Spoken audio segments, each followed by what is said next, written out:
Assalamualaikum warahmatullahi wabarakatuh. Perkenalkan nama saya Aris Fadlur Rahman Anindrias dengan NIM 15036210067. Saya adalah mahasiswa dari Pendidikan Teknik Bangunan Universitas Negeri Jakarta. Di sini saya akan memaparkan mengenai ujian akhir semester 116 dari mata kuliah Wawasan Pendidikan dengan dosen pengampu Dr. Yan Arthur SPD MPD dan kode seksi 10000003005. Isu yang akan saya angkat yaitu pendidikan berkualitas yang belum merata. Langsung saja kita masuk. Kita sama-sama mengetahui bahwa pendidikan itu merupakan proses transfer ilmu yang menuntun anak dari kecil untuk menuju kedewasaan. Pendidikan mengembangkan potensi manusia untuk menjadi manusia seutuhnya. Dan agar seorang yang menempuh pendidikan tersebut dapat menghadapi kehidupan sebagai masyarakat.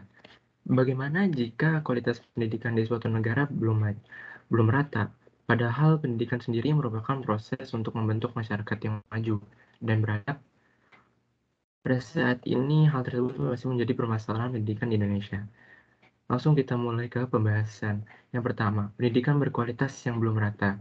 Kepala Badan Kependudukan Keluarga Berencana atau BKKBN, Hasto Wardoyo menyatakan kualitas pendidikan di Indonesia masih belum rata. Buktinya yaitu mayoritas penduduk Indonesia atau sebesar 65% hanya tamat SMP sederajat. Hal ini sangat memprihatinkan mengingat bahwa SMP saja bukan merupakan jenjang akhir dari pendidikan, tetapi masih ada SMA dan perguruan tinggi di atasnya. Hal ini bisa disebabkan karena beberapa faktor, yaitu angka kemiskinan yang tinggi, rendahnya jumlah tenaga pendidik yang berkualitas, faktor budaya, dan kurang meratanya sarana dan prasarana sekolah. Kita bahas sedikit mengenai kemiskinan. Angka kemiskinan di Indonesia terbilang tinggi. Begitu juga halnya dengan angka pengangguran. Sayangnya karena kemiskinan di Indonesia tinggi, banyak anak harus putus sekolah, atau malah sejak kecil ia tidak pernah bersekolah sama sekali. Kemiskinan ini juga perlahan-lahan memunculkan sebuah stigma dari masyarakat pedesaan atau pedalaman di mana orang tua menyuruh anaknya untuk bekerja daripada menempuh pendidikan. Kenapa? Karena mereka beranggapan bahwa pendidikan itu tidak menjamin masa depan anak-anaknya. Mereka hanya berharap anak-anaknya dapat hidup dengan layak di masa depan jika sejak kecil sudah diajarkan untuk bekerja. Akibat banyak juga akibat dari tidak meratanya pendidikan di Indonesia. Salah satunya yaitu kurangnya tenaga pendidik, karena banyaknya anak yang tidak bersekolah. Mengapa? Karena dari sekian banyaknya anak yang tidak dapat menempuh pendidikan tersebut, siapa yang tahu bahwa di masa depan nanti ia sebenarnya bisa menjadi guru atau dosen yang berkualitas, yang dapat membawa perubahan pada sistem pendidikan di Indonesia. Secara tidak langsung, masalah pendidikan ini mematikan potensi munculnya tenaga pendidik yang berkualitas. Lalu isu ini juga mengakibatkan pembangunan fasilitas di negara tidak merata. Bisa kita lihat bagi kita yang hidupnya di kota-kota besar seperti Jakarta, Surabaya, Yogyakarta, kota-kota seperti itu semakin maju pembangunannya, tetapi daerah pedalaman semakin tertinggal. Itulah mengapa isu ini saya anggap krusial. Untuk memperbaiki masalah ini diperlukan solusi yang tepat setiap daerahnya. Kenapa? Karena walaupun masalahnya sama, penyebabnya bisa saja berbeda-beda. Contohnya, ada daerah yang fasilitasnya pendidikannya baik, tetapi budayanya buruk. Daerah seperti itu lebih memerlukan penyuluhan daripada pengembangan fasilitas. Nah, solusi.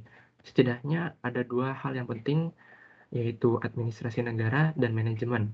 Pertama, pemerintah perlu mengetahui daerah-daerah mana saja yang angka partisipasi pendidikannya masih rendah. Hal ini bisa dilakukan dengan survei melalui pemerintah daerah. Dengan begitu didapatkan persebaran angka putus sekolah dan angka tidak bersekolah, dan juga didapatkan daerah mana saja yang kualitas pendidikannya masih rendah. Kemudian dianalisa penyebabnya. Apakah karena faktor tempat tinggal yang jauh, faktor lingkungan, faktor keluarga, atau justru faktor dari diri dalam diri anak sendiri? Maaf. Contoh yang pertama, jika daerah tersebut merupakan daerah pedalaman, maka pemerintah perlu membangun sekolah-sekolah baru supaya akses menuju pendidikan lebih mudah. Setelah itu memaksimalkan dana bantuan operasional sekolah atau BOS dan juga BSM atau bantuan siswa miskin. Setelah itu baru siapa saja bisa bersekolah. Dengan begitu akan merubah paradigma pada masa lalu, di mana peserta didik harus menuju perkotaan untuk belajar, sekarang sekolah sudah mudah dijumpai dan dijangkau di daerah tempat tinggal masing-masing. Faktor selanjutnya yaitu faktor lingkungan. Faktor ini bisa disebabkan oleh budaya dan ekonomi. Kalau budaya, misalnya ada kasus munculnya stigma di masyarakat pedesaan atau pedalaman yang mengatakan bahwa pendidikan itu tidak menjamin masa depan.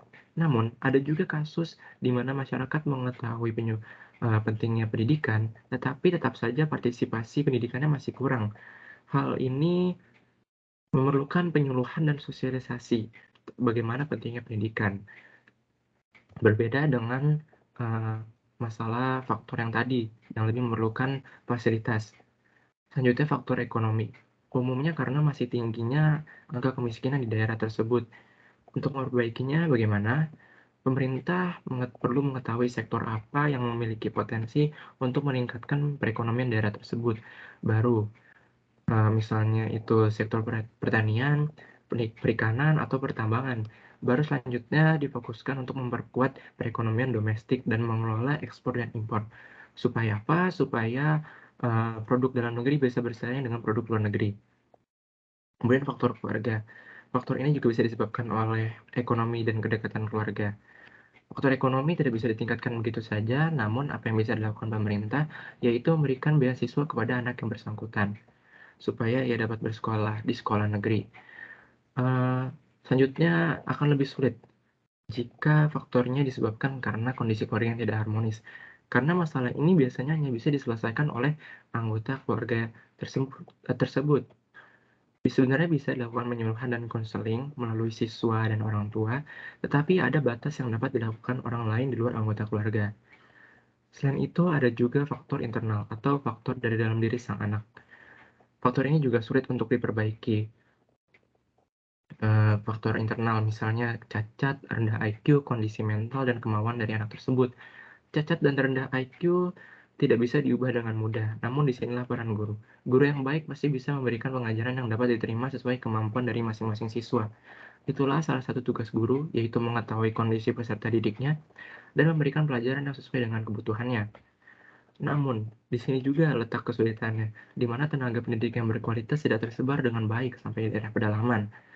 Pemerintah di sini berperan untuk mencanangkan program-program yang dapat meningkatkan kualitas tenaga pendidik di Indonesia.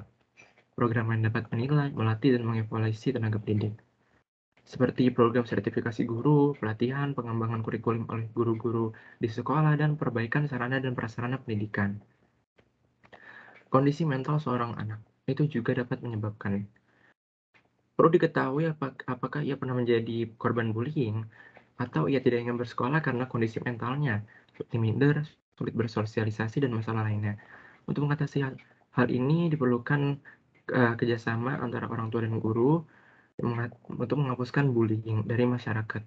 Karena bullying hanya akan berdampak negatif. Disinilah peran sekolah yang bersangkutan untuk mengawasi siswa-siswinya. Kesimpulan yang dapat diambil, mengapa pendidikan yang berkualitas yang tidak merata itu merupakan isu yang sangat krusial, karena masih banyak masyarakat yang tidak berpartisipasi dalam pendidikan di Indonesia. Kondisi ini memprihatinkan mengingat bahwa pendidikan itu berperan penting dalam membangun peradaban dan masyarakat yang maju. Sebuah negara tidak mungkin maju jika pendidikannya saja tidak mencapai seluruh masyarakat. Faktor yang menyebabkan hal ini juga berbeda-beda setiap daerahnya, maka dari itu dibutuhkan solusi yang tepat. Namun dua hal yang penting, yaitu manajemen dan administrasi negara.